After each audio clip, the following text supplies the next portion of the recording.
Hello and welcome to Game Day from the UK, another live Miami Heat pre-game stream. We are back. All-Star is over. We can concentrate on some Miami Heat basketball. And I'm delighted to be joined, as always, by my three guys, John, Sam, Danny. John, how are you, mate? Yeah, I'm doing great, thanks. You? Good. Yes, very well. Very refreshed. Ready to go again. Sam, you good? Yeah, all good over here. How about you? Yes, I'm very well. Very well, thank you. Danny, you good, mate? Yeah, good. We're back. We're back. Yeah, we're back with All-Star. We was just very quickly there. We was talking before we come on about All-Star, whether any of us caught much of it. It seems that we didn't really catch a lot of it. It's I personally have never been one who particularly enjoys All-Star break. I think it's all a bit of a farce. The game is a non-event, really. I know it's big over there. The players enjoy it. The fans love it. I can see why. It's obviously important financially to do it, but it's never floated my boat at all. And even less so this year with no Miami Heat stars in it, which is ridiculous. But we've covered that before, and also with no fans, etc. It just doesn't. It hasn't done anything for me. I did stay up and watch some of the contests. I did watch the 3-point contest and the dunk contest, but I gave the game a miss. Did anyone catch anything? Sam, did you watch it? A minute of it? I haven't even seen highlights. I'm not interested at all. Brilliant. Danny, did you catch any of this? No, not a minute. I did better than Sam. I watched the highlights at least. Good man, John. Help me out here. Did you watch any of it? Yeah, I watched the 3-point contest in the first half. Oh, well done. Well, I actually thought I didn't watch any of the game. I haven't even really watched. I've watched brief highlights of the actual game itself, but I did enjoy. I must say, I did enjoy the 3-point contest because it's always a wonderful sight watching Steph Curry hit flames, and that's exactly what he did. And it came down to I think he needed the last 3 to win, and of course they were winning. So that was enjoyable. But in general, All-Star break this year. No good. So we're delighted to have some Miami Heat basketball back. We're here to preview the game tonight against Orlando Magic. But before we do, there's been obviously some lot more serious issues that have happened in the last 48 hours. We'll cover this. It's not been great, but I want to get your take on it. Danny, I'll start with you if I can. Obviously, we know what happened. We don't need to go over what happened, but what's happened with Maz Leonard, it doesn't seem particularly forgivable in any sense of the word. I've had my say recently. If anyone's just caught the recent podcast I just did with Ethan Skolnick, we've done about 20 minutes of this on this subject. I will sort of paraphrase some of it, but I want to really hear your takes. So, Danny, what do you think? Is there any... There's no excusing it, of course. I don't see that. But where do you lay here in sense of the statement that he gave? He hit a lot of cliches, but I don't necessarily feel like that should be something that he should be condemned about, because I don't really know what people would have expected him to say.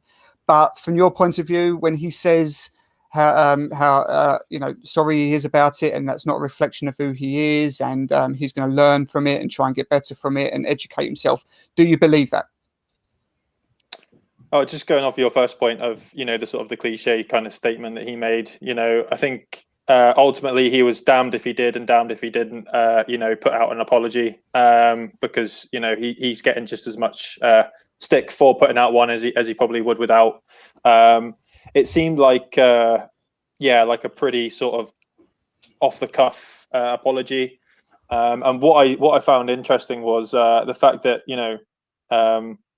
he says that he doesn't know that word, and being like British, we're all British, obviously, as a British podcast channel, but even I know that word, I think it was like through film or something that I might have come across it, but to be sort of that ignorant to a word that a lot of people do know isn't a great look to just say that he didn't know it. And I'm not sure if it is genuine or not. I mean, he seemed like a genuine bloke, so I don't really know what to make of the apology itself, but yeah. I think that I sort of gave him the benefit of the doubt with the phrases of that he's going to try and learn from it and educate himself, and that's not a reflection of who he is. Now everyone can have their opinion of who he is, because there are question marks over that with some other things which we'll come on to in a second.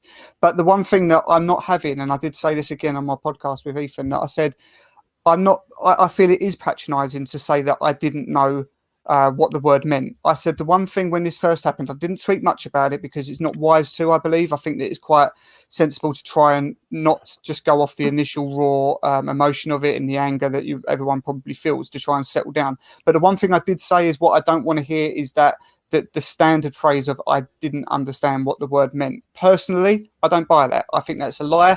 Only Myers Leonard will know whether that's truthful or not. But John, I'll ask you, the phrase I personally hadn't heard. I hadn't heard the word before. I understand a lot of people haven't heard the word before, but nevertheless, in the context of how it was said, do you believe this? Are you buying the facts, or do you think that's a patronising way to talk back to us that you didn't know it? Because for me, I think that the fact that it was aimed in the context that it was, with a pause before and with the word that followed, I felt there was venom in it, and I believe that that's the only thing that I'm not having, is that I think that he did know. But what's your thoughts on it? Yeah, personally, I didn't know what the word was either. That I genuinely didn't. I had to look for the comments to see what he actually said was wrong. But if you say it like that with that kind of intent, you obviously heard that word before, so you kind of know what it means. Maybe we don't know if he meant it in that way, but he still most likely knew the connotations of that word. But like you said, even like he had that Black Lives Matter moment stuff, Yeah. I would still. I'm not saying I would give him the benefit of the doubt, but he doesn't look like a guy that would probably do stuff like this. But he's still done it. It was bad. He should have got fined. The apology was half baked.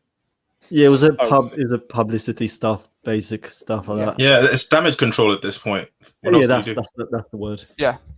What do you think on it, Sam? Do you, because there was a lot of anger about the statement. As I said, I didn't want to hear that he didn't know what it meant, and he did say that, so that did anger me.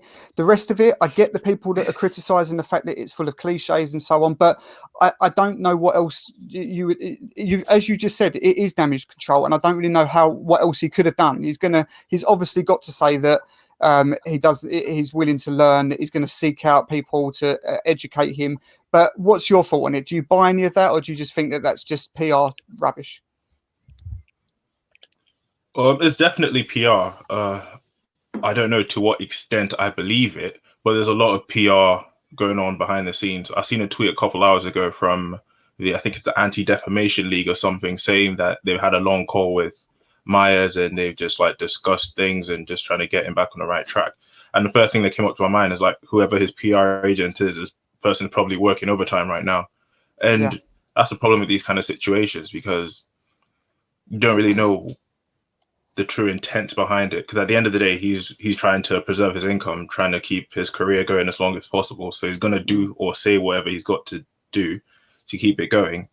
But don't know if it's genuine, and to be honest, I just think he needs to be disciplined for it. I think the league came out with I think a 50,000 fine, and he's banned from like team activities for a week. But I don't think that's enough. Suspended, that's it. I don't think it's enough. It's not sending the right message, if you ask me.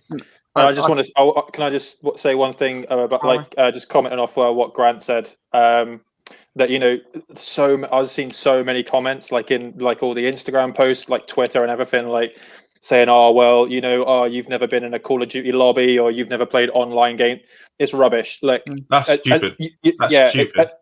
As much as heated as you get, right? As stupid a things as you can say, or whatever. Especially if you're Myers Leonard and you're streaming on Twitch, you're a big in the public eye. You have a responsibility to your audience, and he just messed up big time, and he needs to really think about that, because people look up to these streamers and stuff like that now. These kids and stuff watch these guys. So yeah, he needs to get a grip. The worst part about it, I think we've gone around the room and like, but 2 out of 3 have said they haven't heard the word before today. And like, even personally, I haven't heard the word before he used the statement. He issued, Yeah. well, he used the word actually. And a couple hours after that, I started seeing like a South Park clip of that word being used. And I'm a huge South Park fan. Well, I like South Park. I won't say I'm a huge fan. And I've seen that episode multiple times. And not once has it occurred to me to use that word. So I feel like for him why to would you use the word if you didn't know what it meant, means? he must have known. It must have been sensitive. Yeah, I mean, he must have known it's such a, what's the word? It's a word that hits hard. He might not have known what it meant, but he knows it's like a really, really bad some form of derogatory word. That's it. And this is why I did get angered of that side of the statement, because that's the only thing I tweeted about is I don't want to hear him saying he didn't know the word, and that's how he started it. So that bit pissed me off.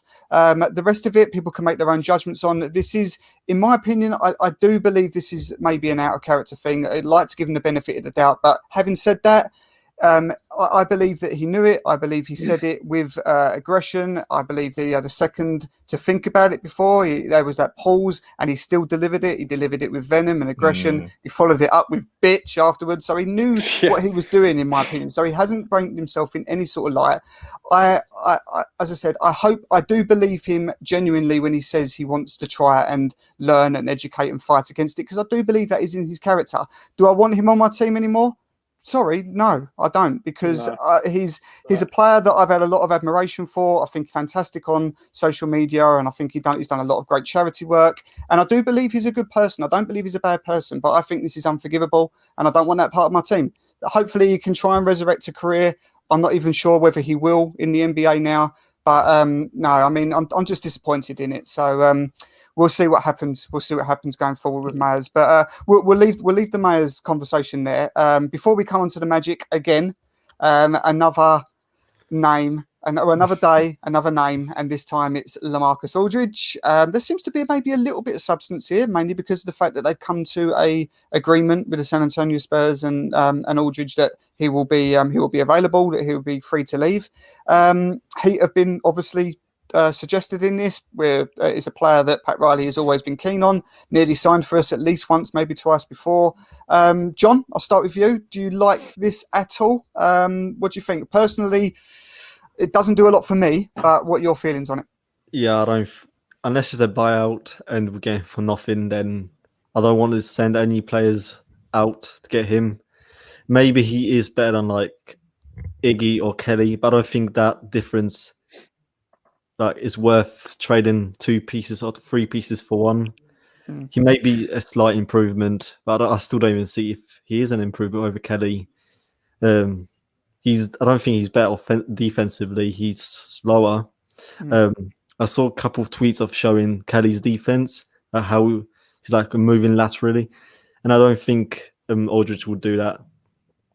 Yeah, Sam, what do you think? If this was to be somebody where you would have to leave, Kelly would have to leave, or Iggy, for example, or Kelly and maybe, a Chris Silver or something like that, just to throw in a nugget. Do you do this? Because again, that doesn't seem attractive to me. Personally, I wouldn't do it if he's not coming off the buyout market. Yeah. Because first of all, who are we going to give? I mean, I heard this on a podcast a couple of weeks ago that a good percentage of the people on the Heat are development packages or development. What's the word? They're in development basically. And he's coming toward the end of his career, and like across the board, his numbers are career lows, low minutes, low 3-point percentage, field goal percentage, and the sort of things we would want him on a team for. I just can't see him providing it. So if we could get him on the buyout market to fill in a rotation spot, or someone to come off the bench to replace Kelly, or when Bam's absent, then fine. But I don't see him taking that sort of lead center 5-4 role in our team. Yeah, Danny, do you follow this? Are you sort of in agreement with all three of us here that you're not keen on letting anything go for this, or would you take a punt on it?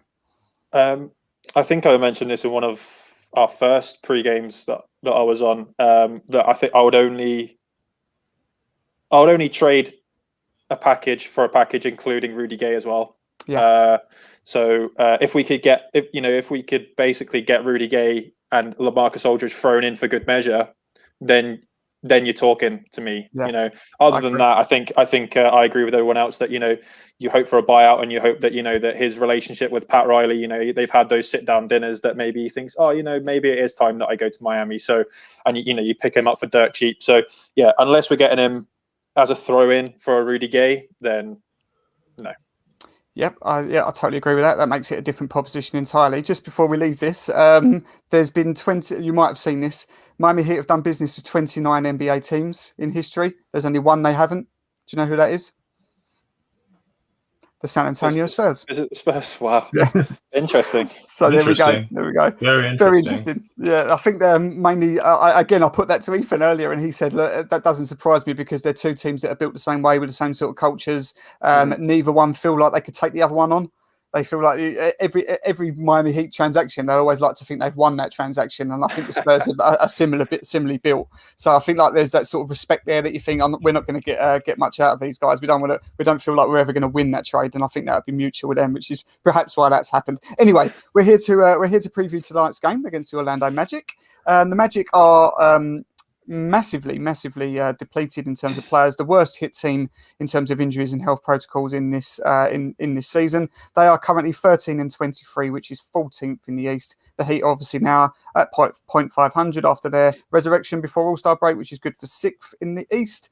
The Magic are 5-11 away. The Heat are 10-8 at home. They are 4-6 their last 10, but it does include a 5-game losing streak for the Magic, where the Heat are on 7-3, which they've won 7 of their last 8. So the Miami Heat are quite heavily favourites in this. They are -9 on the spread. Guys, even though I've said all of that, John, why am I still worried about playing the Orlando Magic tonight? We always lose to them, and Terence Ross. Terence Ross. Yeah, Terence Ross. Is he playing tonight?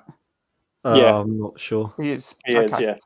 I understand we've got Heat killer Evan Fournier out. Woohoo! Yeah, that was who I was trying to think of as well. Yeah, and we've got and Aaron Gordon's on a game time decision. We know that Bam Adebayo is out, and obviously Avery Bradley is still on his way back. Hopefully, not too much longer now for Avery.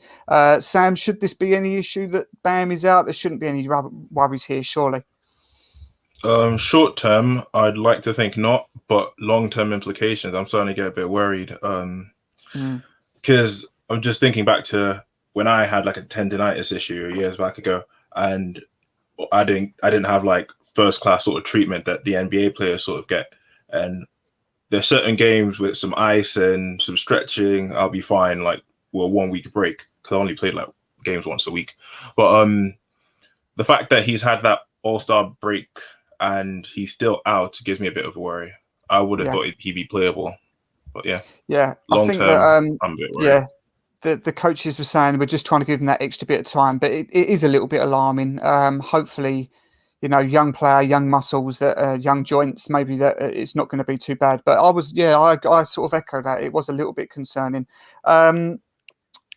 Danny, again, as I said, very heavily depleted. We can't really judge the Magic this season, can we? Because, they've lost pretty much everyone, apart from Vucevic, I think, who's been one of the only constants. They've not really had a roster to work with this year. And this was a team that I backed to maybe hit those lower ends of the playoff seeding, certainly make the play in. Doesn't look like it's going to happen this year, but we can't really be judging this team, can we, this year? No, definitely not. One thing that I'm very much of the same mindset as everybody else that, we always lose to the Magic. But actually, I was just checking there, and last season, I think we only lost once to the Magic. So, so I think, that's maybe in the past a little bit, a couple of years ago, kind of trending in that direction. So, I think, we probably got Orlando's number. I think didn't we lose to them earlier in the season, though? I think we lost opening night, didn't we? Yeah, I think it was. Yeah, it was. Yeah. But having said that, no, I think I think we've got Magic's number. I don't think they're doing anything this year. Feel bad for them because we've experienced the same COVID issues as they have. So, and they've got an all right team. Not a decent team. The best they're going to get, I think. They're not really going to get any big free agents down there. I don't think so. No, they've got to make the most of it. And sadly, it's not come together for them this season. Yeah, John, we was linked during All-Star break with Nikola Vucevic. I don't see how or why any reason why Orlando would look to deal him this season. I think that they're just looking to write this season off very quickly. This isn't a reflection of them, as I've just said. So it would take something pretty monster, but certainly that's a player that's almost like if you could pick the ideal player next to Ban, Nikola Vucevic is it, isn't it? Yeah, definitely is. But like you said, I don't think Magic would trade him. And even if they would ask a lot more than like the normal package would be. And I don't think that's the whale Pat Riley wants, that he would include any of like young assets for him. Yeah, do you agree with that, Sam? Would you wouldn't want to get? Would you give up Tyler Hero and well, not necessarily Tyler Hero, but any of the assets for Vucevic? No, I wouldn't. And I think this is just a hypothetical situation because I don't see him leaving Orlando. Like I've seen press conferences or interviews where he's stated that he wants to be in Orlando long term, and I just don't see them trying to ship him out for no reason. So it would take something pretty big, and they've already said that there's no intention there. There's no intention there at all. So yeah, I don't see that. That's just a complete no-goer in my opinion. Danny, we've got some new jerseys tonight. Let's talk about that. The earned jerseys, trophy editions. The trophy editions. Once again, like I do with pretty much every jersey, when I see the leaks, I think, what is that? And then when you see the promotions, you think, oh, I love it. I actually love it. I knew that was. I've completely gone 180 on these, and I'm actually now really pissed off that there's only 6,031 or whatever it is editions. I need to get one somehow. Yeah, I know. Well, they're going online on the Miami Heat store midnight, which means it's 5 a.m. for us on the 17th. So I am going to set my alarm. I am going to go for it. I am expecting the inevitable L, but I wouldn't be able to live with myself knowing that I didn't at least try. But do you like these? I mean, these I think these are great. Yeah, I very much the same as you, mate. When I first saw these on Instagram, like last year, I think it felt like forever ago that I saw them. I was like, what the fuck is this? It was awful. We've had some pretty horrendous jerseys in the past. Obviously, a lot of nice ones too, but these were, these took the cake. But no, seeing them on the and I think tonight as well, when you see them on the floor, I think they're going to look great. Oh, yeah. And I also didn't know I didn't know they didn't tell the story about why they were what they are, right? And I think the story definitely makes them a lot more cool, right? I 100%. Love that they're limited edition. All the dates of the the title appearances added up to limited number of jerseys. I like it. It's really cool. I totally agree. That sold it for me, really. When you realise the story behind it and why they've done that amount, and it's got the years we've won it on, and plus every single one is unique because everyone is going to have number so and so of 6,031. So everyone's going to be unique, different to the next one. So yeah, I think they're fire. So I'm gonna try them a shot, but I'm see if you can get a couple, mate. Can you? I'll do my best, yeah. Although I don't know whether or not. I don't know how much they're going to be because I expect them to be quite a lump, and then also taxes, customs, all that is probably going to go on. But hey, I'm going to try. Just think about the resale value, mate. In a couple of years' time, limited edition Heat jersey. Exactly. I mean, it's just something to like frame up on the wall and just keep. Yeah, for sure. Yeah. If I get one, I definitely won't wear it. No, absolutely not. Right, before we go and before we do the predictions, I'm just going to round back because my brother has put on, and bless him, this was right at the front. This is about the All-Star. Just give the accolades of All-Star and stop this pointless game. We just missed his comment before we moved on to the next thing. So I totally agree with this, but if we just round all the way back to the start again, this is what it should have been, shouldn't it, with All-Star break? John, I mean, there shouldn't have been a game played, in my opinion. We saw with the health protocols as well, with Ben Simmons and Joel Embiid not being able to play because of the last minute complications. And imagine if that would have gone the other way, it could have spread all the way through these All-Stars. So this should have been, I know it's money orientated, but that's right, isn't it? It should have just been give the players the accolades and forget. Yeah, that shouldn't have been, but I understand because of the money. And I think, I can't remember who it was on a podcast that said the majority of the players live on the contracts they like playing on. Like not every player is set for life or something like that. So they need the league to have more money so they can earn more money. So I understand why they done it, but with all this stuff and Joel Embiid and Simmons got health protocols, then I don't think that should have gone. Yeah. Yeah, it just seems silly, and as I said, the whole event just seemed like a bit of a non-event because even the contest, like the dunk contest, the 3-point contest, you feed off of that crowd energy, and it wasn't there. So yeah, it just seemed silly this year. But you know, it's done now. We're back. We're playing basketball, so we're let's go around and get some predictions. We do the same rather than a score. We'll do how many you think the Heat will win by or lose by. We'll start with you, Sam. Orlando Magic tonight, heavily depleted. We're without Bam. Shouldn't be a problem, though, right? Nah, no problem. I'd say win by 15. Big, like it. Danny? Yeah, I was going to say 15 too. Okay, good stuff. John? I kind of made a bet, so I need to say Heat by 7. Heat by 7. Okay, I'm sort of somewhere a little bit lower as well. I think that it should be straightforward, but I think it'll be managed. I think that we might take a big lead and then we'll start resting players, which might see the lead come down a little bit. So tactically, I'm going to sort of agree more with John. I'm going to go like Heat by 6. So I think it'll be something like that. But it should be comfortable. Who's going to take Bam's minutes tonight? Who are we going to see? Bam's we're going to see tonight. We're going to see some Chris Silver. We're going to see a I lot of Precious. I think we might. Yeah, I think we'll see a lot. But we've been seeing a lot of KZ lately, so I won't be surprised if we do. Yeah, that's a good shout. Yeah, it should be interesting actually, the lineup. I can't even remember because Bam was out the last game and I can't even remember what the lineup was. But I think you're right. I think we could see some Chris Silver tonight. Maybe he might even start and give us some, some energy and, just set the tone early on before he inevitably fouls out after about 8 minutes and we'll see what happens with there. But that'd be great. All right, guys, we'll see some UD as well. Oh, well, I wouldn't go that far, but you never know. You never know. But we'll leave it there tonight. We'll be back tomorrow, I think it is. Am I right? It's a back-to-back tomorrow against Chicago? Yeah. I think it is. Yeah, I'm almost certain it is. And I think Chicago are the same as well. Chicago are also playing tonight and tomorrow. So that should even it up a bit. But we'll be back tomorrow. Hopefully a Heat W. Great to be back. 1 a.m. tip tonight. So follow us at the Miami Heat for in-game commentary. We'll also be back with the Heat Hot Picks. Sorry for the delay in that. But that is now returning. So the leaderboard has already been updated. Please, if you're here, subscribe to the YouTube channel. Miami Heat UK TV. You're here anyway. You might as well click the subscribe button. We're still running this competition. I said if we can get to 200 subscribers before All-Star break ended, then we would give away one of our Vice Fits tees. We didn't quite make it, but we're not far away. So we're going to carry it on. Once we hit 200, then carry on with the competition. Retweet that tweet. Reply that you've subscribed, and you're in with a chance. All right, guys. Until then, we'll see you tomorrow. Take care.